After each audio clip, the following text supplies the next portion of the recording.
Halo, kita bertemu kembali dalam kuliah produk kosmetik. Kali ini kita akan bahas bersama tentang kosmetika dekoratif. Dalam kosmetik dekoratif, peran zat warna sangat besar. Sejak zaman dulu, wanita cenderung mewarnai pipi, rambut, kuku, alis, dan bulu matanya. Mereka juga cenderung ingin menutupi hal-hal yang mengurangi kecantikannya. Misalnya, garis penuaan, rambut putih, atau warna bibir yang ingin dipersegar dan lainnya. Untuk itu, mereka membutuhkan kosmetik dekoratif dalam bentuk sediaan seperti yang kita kenal saat ini. Dalam kosmetik dekoratif, zat warna memegang peranan yang sangat besar. Karena itu, sebelum membahas tentang jenis-jenis sediaan kosmetika dekoratif, kita terlebih dahulu membicarakan berbagai zat warna yang sering dipakai dalam pembuatan kosmetik dekoratif.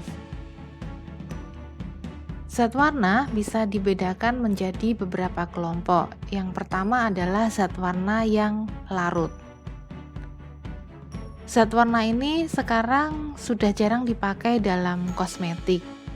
Sebenarnya, dampak zat warna alam ini pada kulit relatif lebih baik daripada zat warna sintetis, tapi kekuatan pewarnaannya relatif lebih rendah, tidak tahan cahaya, dan relatif mahal. Nah, misalnya nih, alkalin adalah zat warna merah dari kulit akar alkana atau radix alkane. Karmin yang seperti kita kenal juga digunakan dalam berbagai sediaan obat ya, sebagai pewarna. Zat warna merah dari tubuh serangga, Coctus cacti yang dikeringkan. Lalu ada henna yang berasal dari daun Lawsonia inermis dan karoten yang berasal dari zat warna kuning.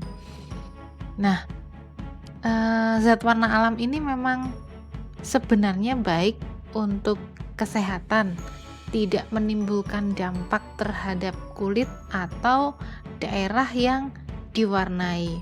Tetapi terutama karena kekuatan pewarnaan yang lemah dan juga sensitif terhadap cahaya, maka zat warna alam yang larut ini semakin ditinggalkan. Selanjutnya adalah zat warna sintetis yang larut. Contohnya, zat warna yang disintesis dari anilin, benzen, toluen, dan antrasen. Sifat dari zat warna sintetis yang perlu diperhatikan adalah yang pertama tone. Tone dan intensitasnya harus kuat sehingga jumlah sedikit pun sudah bisa memberikan warna yang cukup baik. Lalu yang berikutnya adalah harus bisa larut dalam air, alkohol, minyak, atau salah satu di antaranya. Selanjutnya adalah sifat yang berkaitan dengan pH. Beberapa zat warna hanya larut dalam pH asam, sedangkan zat warna lainnya hanya larut dalam pH yang sedikit alkalis.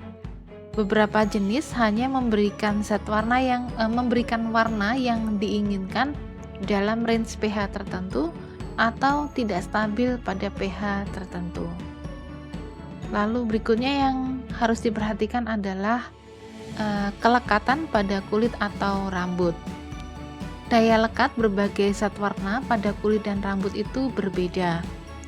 Kalau untuk preparat-preparat atau sediaan kosmetik yang misalnya ya berupa cat rambut atau semir rambut, ini kita butuhkan zat warna yang berdaya lekat besar.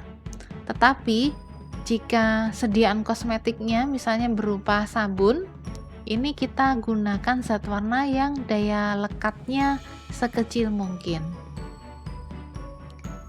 Lalu sifat berikutnya yang perlu diperhatikan adalah toksisitas. Jadi yang toksik harus dihindari. Menurut FDA, toksisitas dari zat warna ini dibedakan menjadi 3 kelompok. Yang pertama yang boleh digunakan dalam kosmetik dan makanan, Kedua, hanya boleh digunakan dalam kosmetik. Dan yang ketiga, hanya boleh digunakan dalam kosmetik untuk pemakaian luar saja. Lalu ada zat warna yang tidak diperbolehkan untuk penggunaan di daerah mata, misalnya zat warna yang tergolong dalam kual tar.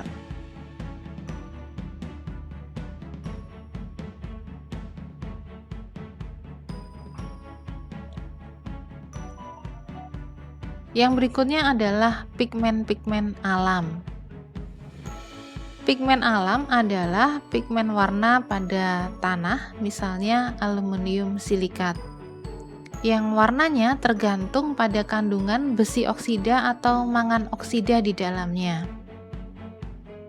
Zat warna ini murni, sama sekali tidak berbahaya, dan penting untuk mewarnai bentuk sediaan bedak atau make up yang berbentuk sticks.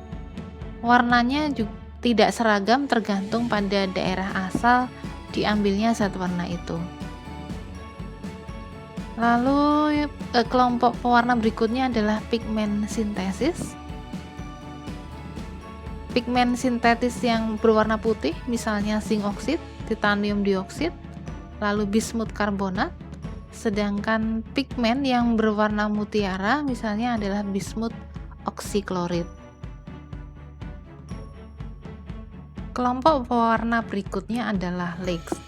Lakes dibuat dengan mempresipitasikan satu atau lebih zat warna yang larut air dalam satu atau lebih substrat yang tidak larut dan mengikatnya dengan reaksi kimia sehingga diperoleh produk berupa bahan pewarna yang hampir tidak larut dalam air, minyak, atau pelarut lain.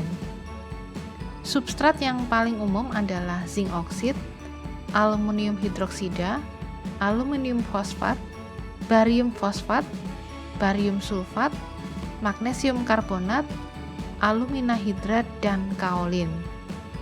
Sediaan kosmetika dekoratif yang pertama adalah bedak atau face powder. Bedak termasuk dalam kosmetik dekoratif yang ditujukan untuk menyembunyikan kekurangan pada kulit wajah. Termasuk diantaranya adalah kemilau atau kilap pada kulit wajah.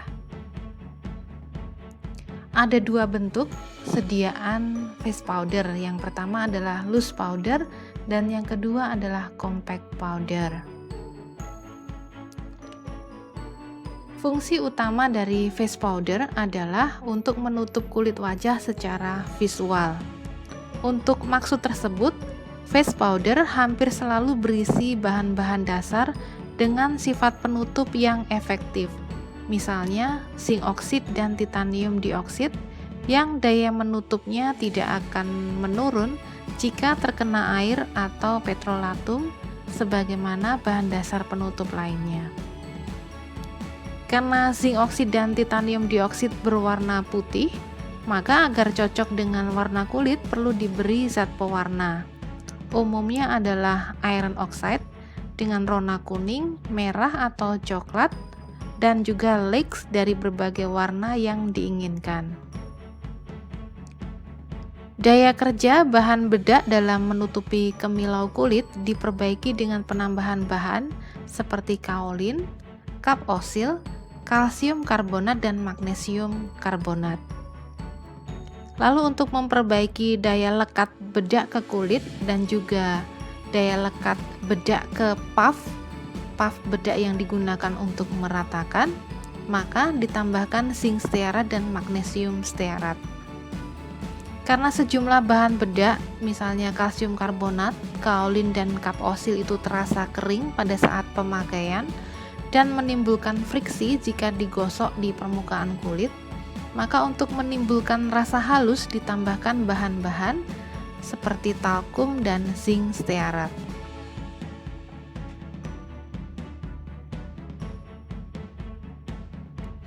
Ini adalah contoh dari loose powder. Ada 4 formula yang ditampilkan di sini.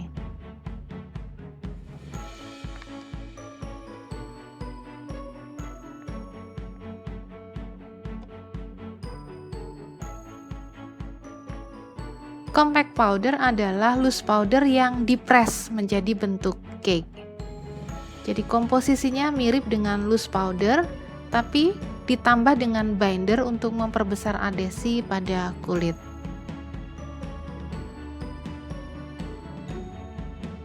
Ini adalah contoh formula dari compact powder.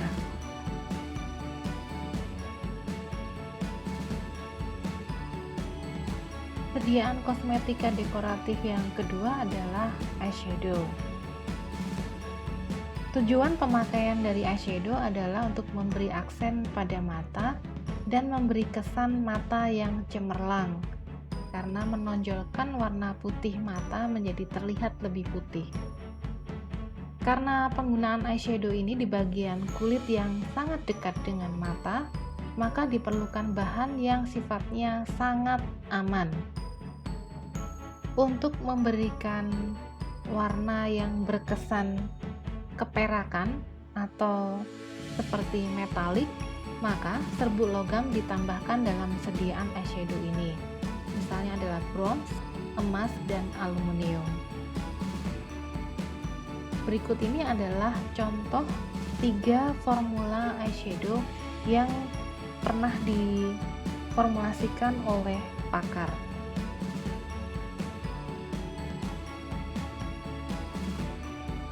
Kosmetika dekoratif yang ketiga adalah maskara.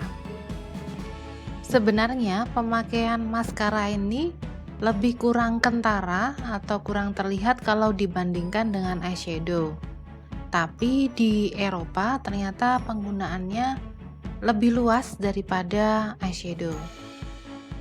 Tujuan dari penggunaan maskara adalah untuk menghitamkan bulu mata, kadang juga alis mata. Tujuannya sama dengan eyeshadow, yaitu untuk memberikan aksen pada mata. Maskara ini sebenarnya adalah cat rambut yang digunakan untuk bulu mata. Ada beberapa bentuk sediaan kosmetik berupa maskara. Yang pertama adalah cake maskara, lalu ada cream maskara atau yang sifatnya anhydrous, lalu krim maskara yang sifatnya emulsified, dan yang terakhir adalah liquid maskara. Jenis maskara yang pertama adalah cake maskara. Preparat jenis ini terdiri dari campuran zat pewarna, lemak-lemak, wax, serta bahan emulgator oil in water. Dulu, sabun kalium dan natrium pernah digunakan sebagai emulgator dalam pembuatan cake maskara. Tapi saat ini sudah tidak digunakan lagi karena ternyata jenis sabun ini bisa menyebabkan iritasi pada mata. Nah, sekarang yang banyak digunakan sebagai emulgator oil in water dalam cake maskara adalah trietanolamine stearat. Cake maskara ini digunakan dengan menggunakan sikat basah. Air pada sikat menyebabkan terbentuknya emulsi oil in water di permukaan maskara. Yang kemudian sikat tadi digunakan untuk mengaplikasikan emulsi oil in water dari cake maskara tadi pada bulu mata. Ini adalah 2 contoh formula dari preparat cake maskara.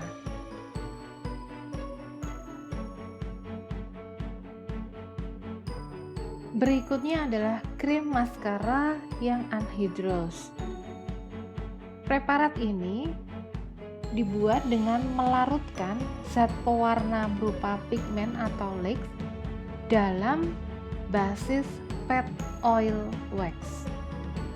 Jadi pewarna yang digunakan adalah pewarna yang bisa didispersikan atau larut dalam minyak. Krim maskara ini bersifat menolak air sehingga resiko lunturnya maskara ini bisa lebih ditekan. Jadi sediaan ini lebih disukai.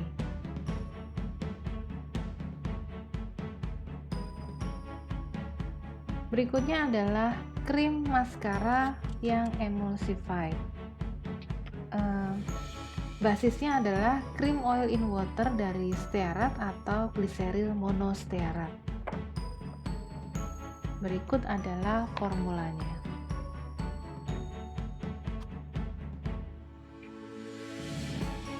Maskara berikutnya adalah liquid maskara.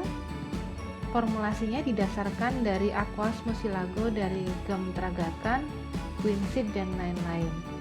Nah, sediaan yang ini bersifat mudah larut dalam air sehingga mudah terhapus, sehingga dirasakan tidak bermanfaat. Jadi formula liquid maskara saat ini sudah ditinggalkan.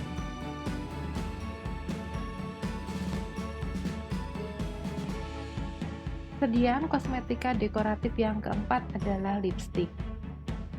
Lipstick adalah make up untuk bagian bibir yang secara anatomi agak berbeda dari bagian badan lainnya. Misalnya, stratum korneumnya sangat tipis dan dermisnya tidak mengandung kelenjar keringat ataupun kelenjar minyak, sehingga bibir mudah kering dan pecah-pecah, terutama jika berada dalam lingkungan udara yang dingin dan kering.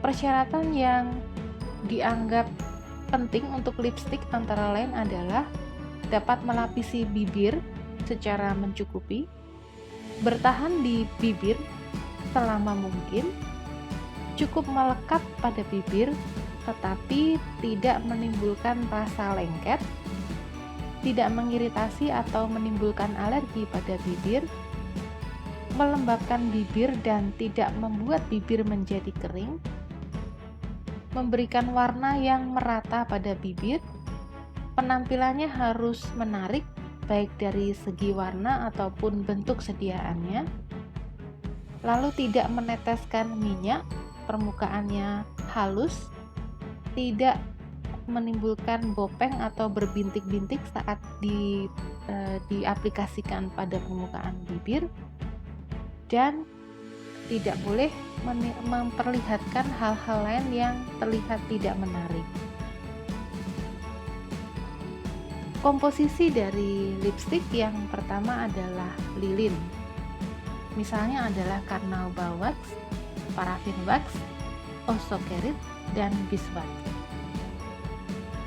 Semua bahan ini berperanan dalam membentuk kekerasan pada lipstick.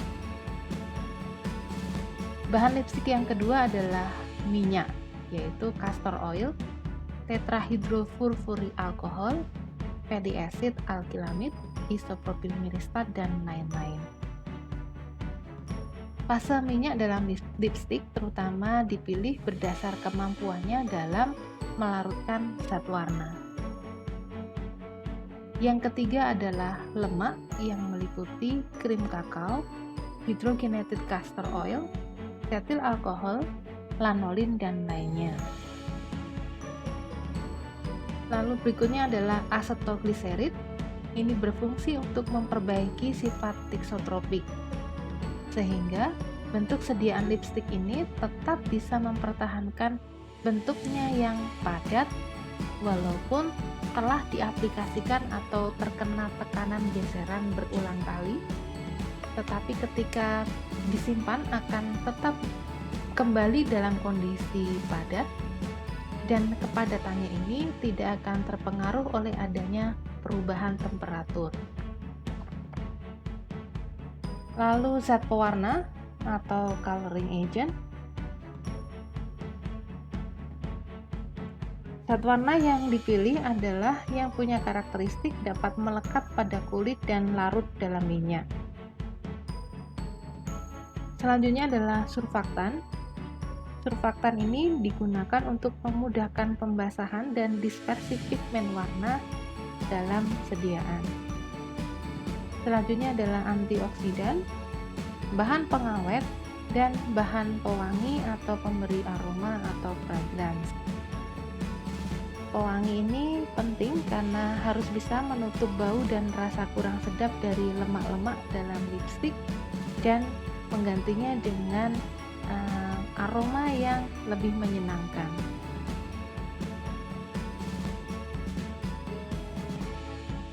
Berikut adalah secara singkat proses pembuatan lipstik. Jadi, para pewarna yang akan digunakan dilarutkan dalam campuran minyak dan solvent. Setelah itu, wax atau lilin yang berfungsi untuk memberikan kepadatan pada lipstik dilelehkan dan dicampur bersama dengan campuran minyak dan solvent yang sudah diberi pewarna. Selanjutnya adalah dicetak.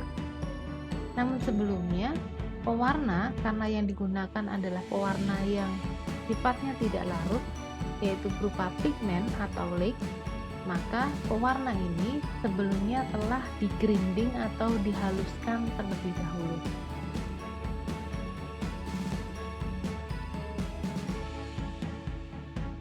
Ini adalah cara penuangan bahan campuran yang akan dicetak menjadi lipstik.